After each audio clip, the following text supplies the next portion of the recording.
tulokibon kaayo ang atong ebanghelyo karon kay ni ay tulo nga gipa ila ni Kristo.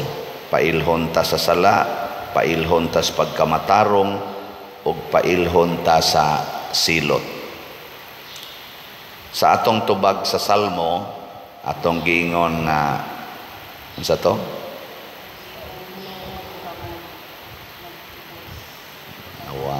Ang imong tuong kamot nagtubos kanako o Ginoo. Unsa maning pagtubos sa Ginoo nato nga makailata sa atong sala, makaila sad ta sa pagkamatarong o makaila sad unta ta sa silot sa atong mga sala. Nya unsa may rason nga makasala ta matud pa ni Hesus kay di man ta muila niya. Kana bang di ta mutahod sa iyang mga pulong.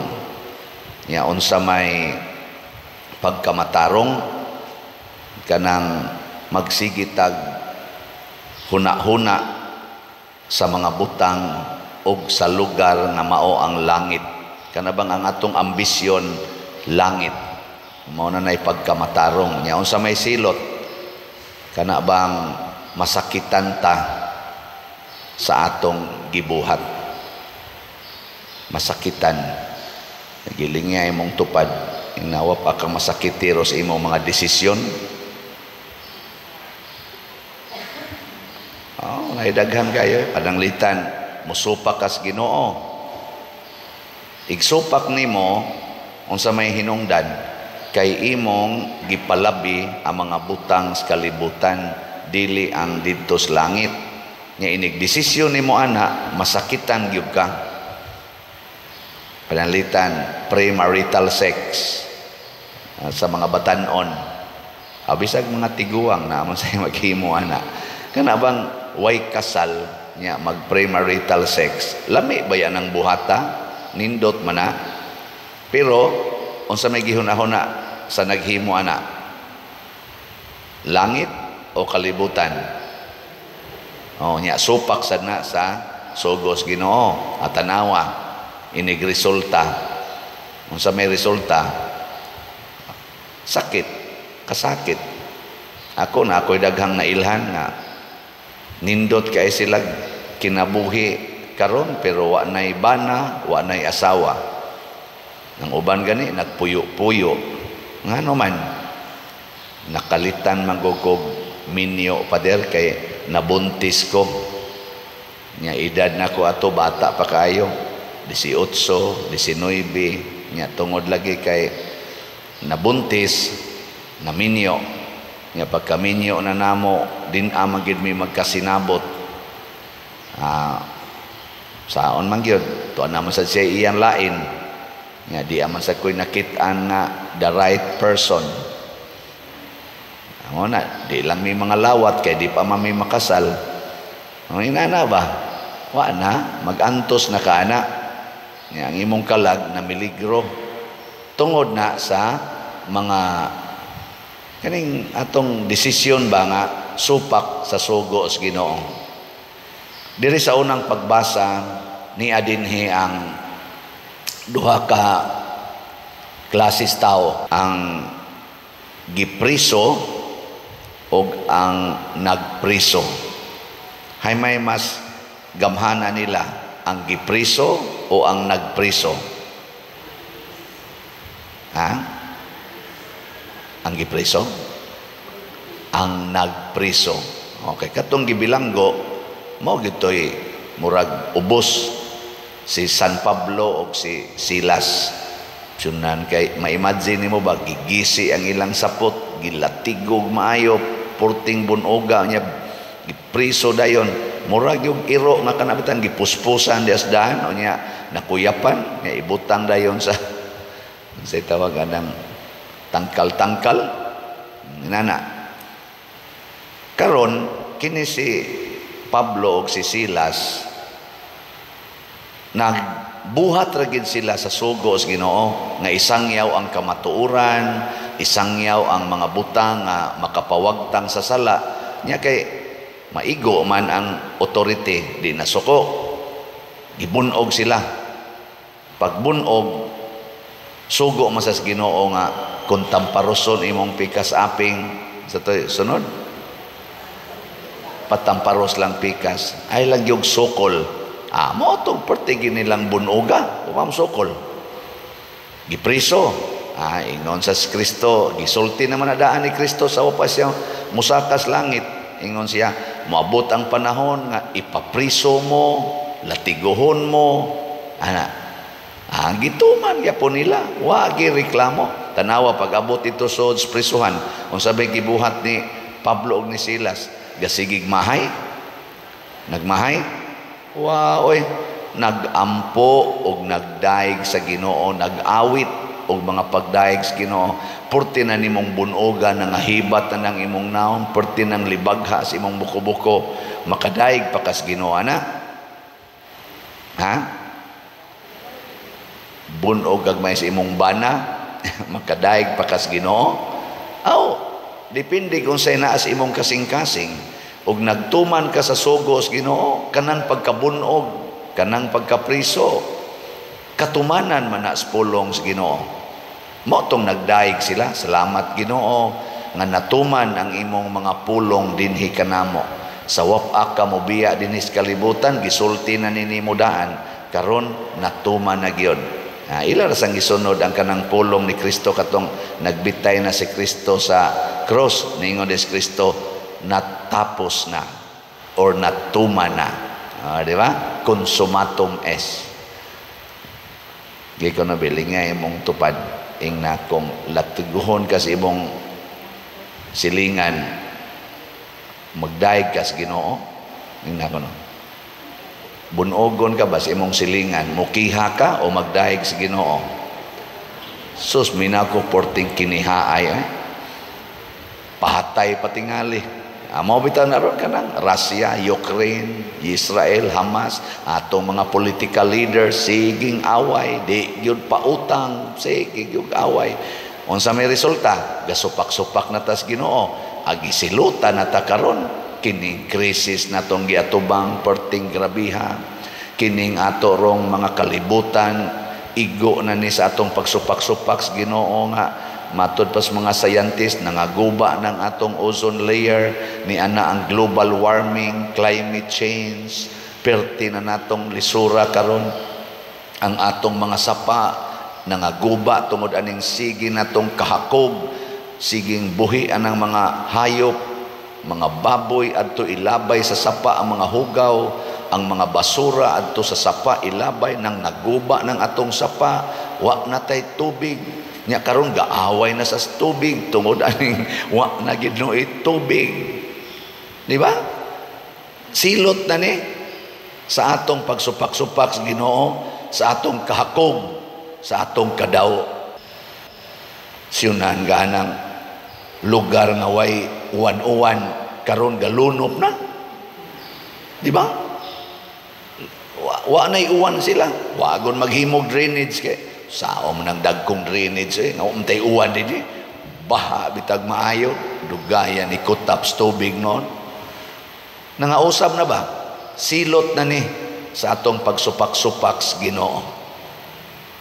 Matod pa diri ni Kristo, kay ang nagmando sa kalibutan gisilutan na.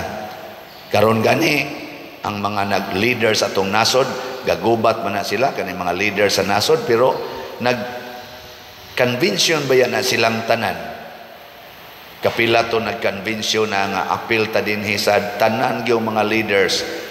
Diin to nag-convention karong bago kay naghisgot unsaon pag sulbad kining climate change o kaning global warming. Kay ang kontra na ron sa tanang mga presidentes nasod, dili na ang ilang isig kak nasod. Ang ato yung pinaka-kontra karon is nature.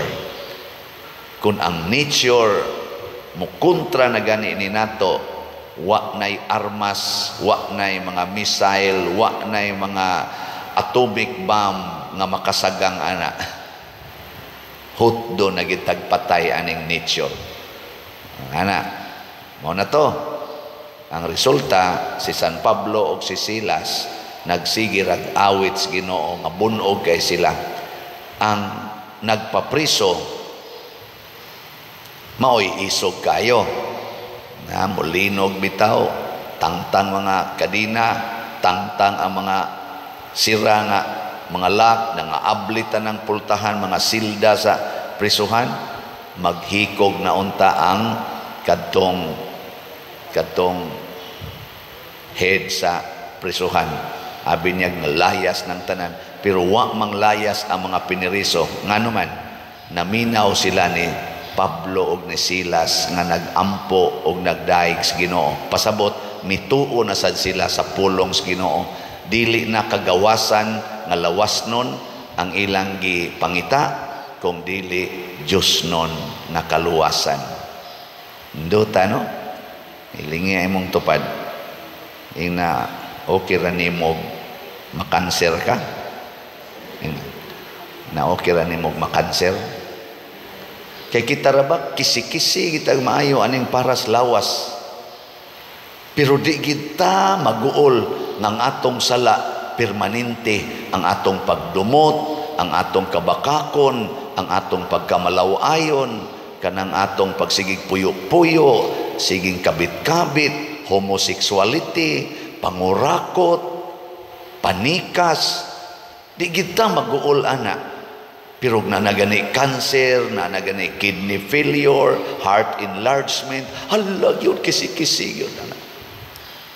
Pero ang gipangita nas mga binilanggo, kay nakasabot naman sila sa pulong sa Ginoo, mauna ang kagawasan sa kasing-kasing, sa kalag, nga mawa na ning mga sala.